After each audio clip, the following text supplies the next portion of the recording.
ಭೂಮಿಗೆ ಬಂದ ಭಗವಂತ ಧಾರಾವಾಹಿಯಲ್ಲಿ ಪಾರ್ವತಿ ದೇವಿಯಾಗಿ ನಟಿಸುತ್ತಿದ್ದಾರೆ ನಟಿ ರಜಿನಿ. ಸ್ಟಾರ್ ಸುವರ್ಣ ವಾಹಿನಿಯಲ್ಲಿ ಪ್ರಸಾರವಾಗುತ್ತಿದ್ದ ಅಮೃತವರ್ಷಿಣಿ ಧಾರಾವಾಹಿಯಲ್ಲಿ ನಾಯಕಿ ಅಮೃತಾಳಾಗಿ ನಟಿಸಿದ್ದರು ರಜಿನಿ. ಮೊದಲ ಧಾರಾವಾಹಿಯಲ್ಲಿ ನಾಯಕಿಯಾಗಿ ನಟಿಸಿದ್ದ ರಜಿನಿ ಕರುನಾಡಿನ ಮನೆಮಗಳಾಗಿ ಗುರುತಿಸಿಕೊಂಡ ಬೆಡಗಿ.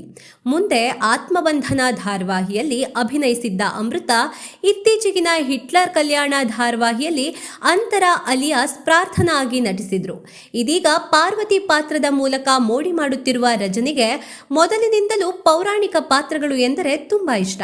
ಅದೇ ತರಹದ ಪಾತ್ರಗಳನ್ನ ಮಾಡಬೇಕು ಎಂಬ ಆಸೆಯೂ ಇತ್ತು. ಹಾಗಾಗಿ ಪಾರ್ವತಿಯ ಪಾತ್ರದಲ್ಲಿ ನಟಿಸುವ ಅವಕಾಶ ಬಂದಾಗ ಸಂತಸದಿಂದಲೇ ಒಪ್ಪಿಕೊಂಡ್ರು. ಅಂದಹಾಗೆ ನಟಿ ರಜನಿ ಕೇವಲ ಕಿರುತೆರೆ ಮಾತ್ರವಲ್ಲ, ಹಿರಿತೆರೆಯಲ್ಲಿಯೂ ಮೋಡಿ ಮಾಡಿದ್ದಾರೆ.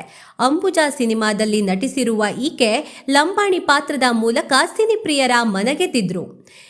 ಇನ್ನು ಜೀ ಕನ್ನಡ ವಾಹಿನಿಯ ಸೂಪರ್ ಕ್ವೀನ್ ರಿಯಾಲಿಟಿ ಶೋನಲ್ಲಿ ಭಾಗವಹಿಸಿರುವ ರಜನಿ ಪ್ರಸ್ತುತ ಶೋನಲ್ಲಿ ಸೆಕೆಂಡ್ ರನ್ನರ್ ಅಪ್ ಆಗಿ ಹೊರಹೊಮ್ಮಿದ್ರು.